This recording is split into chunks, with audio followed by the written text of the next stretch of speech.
Hi, welcome to the Richard Gabili YouTube channel, and for today's tutorial, I will be teaching you on how to show and hide settings menu items and switch control on iPhone X. But first, can you subscribe to this channel and don't forget to hit the subscribe button and the bell to notify you for the new updates. And let's start.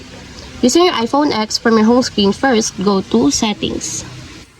Then in the Settings, scroll down and find the Accessibility and then Top. Then in the Accessibility, scroll down again and go to Physical and Motor section and then tap the Switch Control. Then in this part, in the Switch Control, scroll down and go to Menu Items and then tap. Then in this part, in the Menu Items, tap the Settings.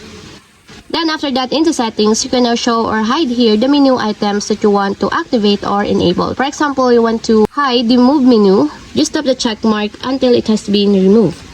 And also, if you want to show the menu items that you want under the settings, just tap it again until there's also a check mark on the side, just like this.